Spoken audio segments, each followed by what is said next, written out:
Olá amigos, 16 de novembro de 2017, Legítima Defesa em Foco. O senador Wilder de Moraes, do PP de Goiás, já foi objeto de comentários nossos aqui neste programa, a respeito daquela iniciativa de plebiscito que ele apresentou, contra a qual nos colocamos frontalmente e explicamos cabalmente as razões aqui. Mas ele também é autor de uma iniciativa muito melhor. E esse é que deveria ser o caminho.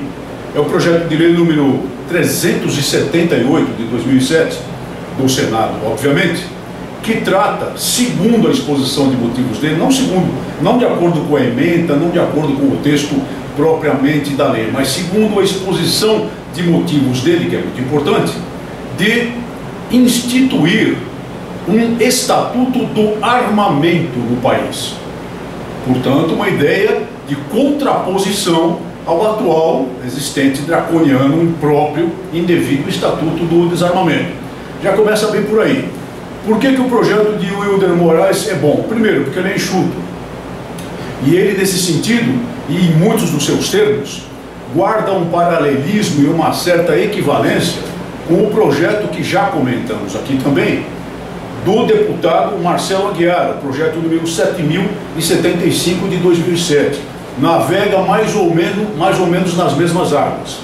E embora continue a manter aquelas questões de definição de arma de uso permitido ou restrito, com um conceito de arma de uso restrito muito discutível, o fato é que, com relação ao registro, o texto, em nossa análise, nossa opinião, torna vinculativo o ato da autoridade responsável pelo SINARMA, que ele mantém, no que toca ao registro da arma de fogo.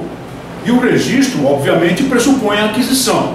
A lei estipula que a aquisição se fará simplesmente mediante a comprovação de bons antecedentes, ou seja, especificamente, a apresentação de certidões negativas criminais. Esse é o texto da lei e já é um dado positivo. Outro dado positivo é que esse certificado de registro de arma de fogo, ou CRAF, para usar a expressão da sigla, valeria por 10 anos nos termos da lei. Muito bem. E aí o porte?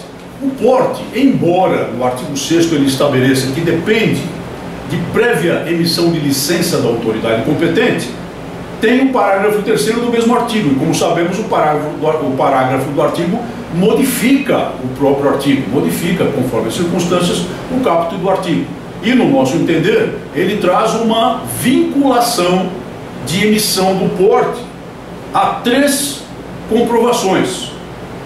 O ato vinculado da autoridade, em nosso entender, desde que se comprove em 3 situações. A primeira é a capacidade técnica, aferida mediante curso, evidente, a aptidão psicológica, aferida evidentemente pelo laudo próprio, e a comprovação de bons antecedentes mediante a apresentação de certidões negativas criminais, que também se exige para a simples aquisição e, portanto, o registro da arma de fogo. E estamos falando aqui de armas de fogo de uso permitido, porque o proponente Wilder de Moraes mantém as restrições com relação às armas ditas de uso restrito. Muito bem.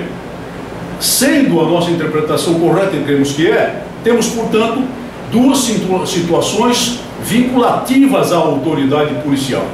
A primeira é da emissão do registro, a segunda é a da emissão do porte. E, portanto, passaríamos a ter, no Brasil, uma situação clara em que o cidadão, cumprindo os requisitos da lei, teria sempre autorização para adquirir uma arma de fogo.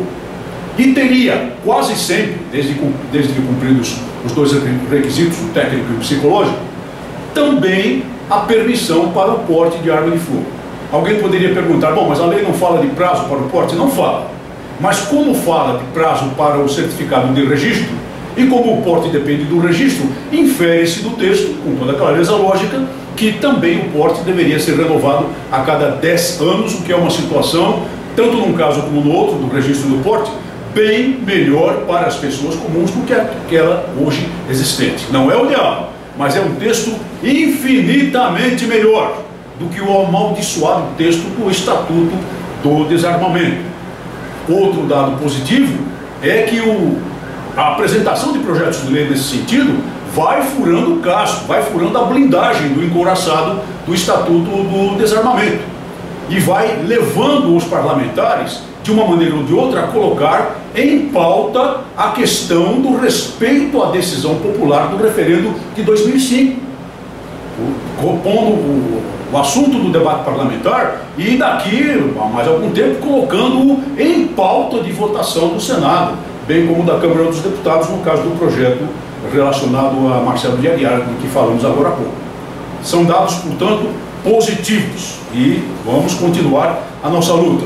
Aproveitamos neste programa para cumprimentar um bravo cidadão brasileiro, idoso de 82 anos de idade, e nós já dissemos aqui em outro programa que legítima defesa não depende de idade, idoso de 82 anos de idade que, ao ser encurralado por 4 ladrões dentro de sua própria casa, isso no distrito de José Lacerda, no município de Reserva, lá no Paraná, enfrentou-os a bala, enfrentou-os a mão armada e mandou um para o inferno. Esse bateu com o rabo na cerca. Esse não vai mais infernizar pessoas de bem nunca mais, pondo os outros 3 em fuga, que, segundo o noticiário, já foram identificados pela polícia e poderão em breve ser presos.